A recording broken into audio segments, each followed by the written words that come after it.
Okay, so now we've got our frame all assembled. It's time to put the wires in and insert the foundation. So I've got this little desk type arrangement that I built, oh God, over 25 years ago, I guess. I've wired tens of thousands of frames on this thing over the years. Um, and you can make a similar little jig, just on a little piece of plywood that you could clamp to a bench or a table or something or other, lay it flat and stand up. I mean, I set this so I could sit for hours. I used to spend all winter long wiring thousands and thousands of frames. So anyway, I've got this thing. It's got a cleat along the top that supports the top bar of the frame, and I drove a little nail down here in an appropriate place so that when I put the frame in the jig, you pull it down a little bit, and that nail puts a little tension on the frame, helps hold it in place.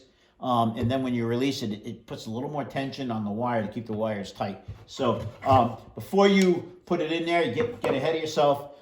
Take a sheetrock knife. Be careful you don't cut yourself. Just cut that wedge right out. They keep a very, very small piece of wood to hold it in place so it doesn't get lost. And then you put your frame in here with the groove for that wedge right there up top. Okay. Over here, I've got a spool of wire. It's in a little jig that holds it in place. I nailed a little end bar down here to keep some tension on it. That's my wire, and I'm just going to start some nails here. Now, this is a framing hammer. I've used it all the time in my career of construction. This is my hammer. You might want to use a little smaller one, but there's 4 holes on the end bars here, and we're just going to use these 2. 2 in the middle, all you need, and we're going to put a wire real close to it in the edge of the end bar. 1 at the top. Now these are like 3/4 inch nails. Yeah, they don't need to be too long. You start your nails, get yourself ready to go.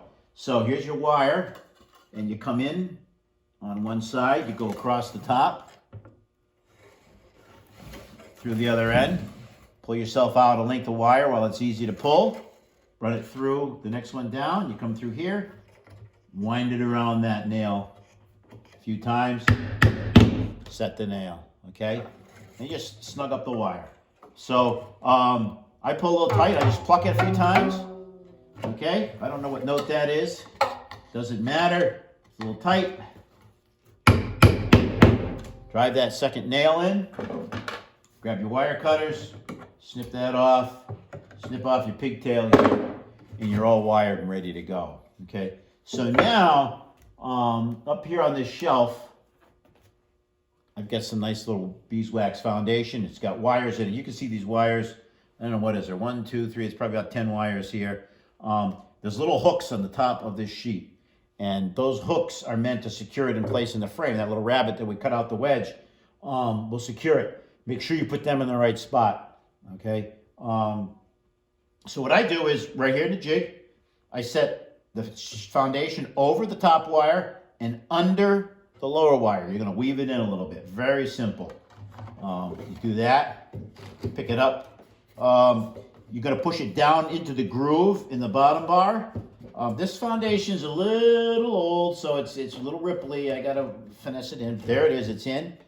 And now you see the hooks are right in the proper position to hold this sheet of foundation in place. So I turn it upside down, I set it here like that.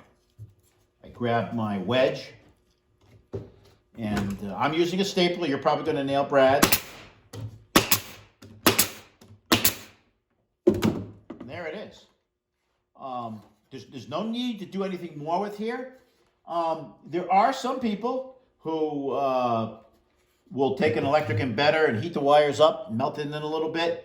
Or there's the rollers you can use to embed it. But I've done thousands and thousands, probably 20,000 sheets of foundation this way without embedding them, just using 2 wires, whether they're medium for honey supers or they're deeps for brood combs, and never had any problems because the wires are held in place up here with a wedge. They're in the groove down here. I guess a traditional frame to use would be a 2-piece bottom bar, so that if there's any variation in the length, there's plenty of room for it, but this stuff fits in there nicely. So these are Humble Abodes frames.